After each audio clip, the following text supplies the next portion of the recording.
নমস্কাৰ SDMIS data আপডেশ্যনৰ ক্ষেত্ৰত বহুত বিদ্যালয়ে আপডেশ্যনৰ সলনি আপগ্ৰেড কৰিছে এনেকুৱা তথ্যবোৰ পাই থকা হৈছে আপোনালোকে এই লেটাৰখনলৈ যদি মন কৰে এই লেটাৰখনৰ লগত সংলগ্ন হৈ অইন এখন লেটাৰ আছে এইখন লেটাৰ আহিছে এক্সিকিউটিভ ডিৰেক্টৰৰ পৰা সমগ্ৰ শিক্ষা অসমৰ এই লেটাৰখনৰ সাবজেক্টটো আপোনালোকে চাবচোন এৰৰ কাৰেকশ্যন অফ SDMIS 2022-23 এৰৰখিনিহে কাৰেকশ্যন কৰিব দিছে এন্ট্ৰি কৰিব দিয়া নাই বা কোনো ধৰণৰ ডিলিশন কৰিব দিয়া নাই তো আপোনালোকে যিখিনিয়ে কৰিছে পৰৱৰ্তী সময়ত আপোনালোকে এড নকৰিব আৰু আপোনালোকে ডিলিশন নকৰিব বা ড্ৰপ বক্সত নেপেলাব তাৰ কাৰণে এখন অৰ্ডাৰ নিশ্চয় ওলাব অৰ্ডাৰ ওলোৱাৰ পিছত সেইখিনি কাম কৰিব এই লেটাৰখনলৈ যদি লক্ষ্য কৰি আপোনালোকে দেখিব অহা 17 এপ্ৰিলৰ ভিতৰত 2023 আপোনালোকৰ ডেটাখিনি কমপ্লিট কৰিব দিছে আপডেশ্যনৰ কামখিনি লেটাৰখন পঠাইছে ইন্সপেক্টৰ অফ স্কুললৈ DO এণ্ড DMC আৰু এইখন লেটাৰৰ ওপৰত বেছ কৰি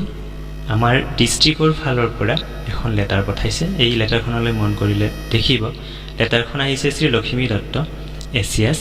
additional deputy commissioner education cum DMC district mission coordinator Samagra Shiksha Barpeta তো এইখন লেটাৰ দিয়া হৈছে ব্লক অফিস সমূহলৈকে concern BO concern CRCC and concerned head of the institution subject to same আছে error correction আৰু তাৰিখটো আপোনালোকে দেখিছে 17 এপ্ৰিলৰ ভিতৰত কমপ্লিট কৰিব দিছে গতিকে এই ডেটাখিনি আপোনালোকে শুদ্ধভাৱে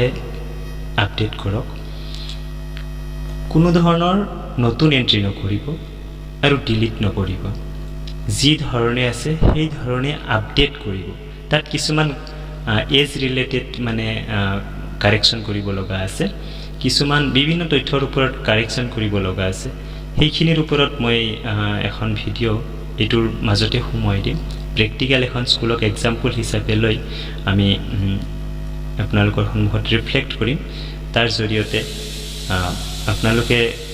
যিখিনিয়ে কৰিছে যিখিনি বহুতে শুদ্ধভাৱে কৰিছে শুদ্ধখিনিয়ে কৰিছে বাৰু ঠিকই আছে কিন্তু বহুতে ভুলকেও কৰিছে সেইকাৰণে এই ভিডিঅ'টোৰ প্ৰয়োজনীয়তা আছে ইয়াৰ লগত আমি সংলগ্ন কৰি এখন স্কুলক প্ৰেক্টিক্যাল এক্সাম্পল হিচাপে লৈ আপোনালোকক এই ভিডিঅ'টোৰ জৰিয়তে দেখুৱাই দিয়া হ'ব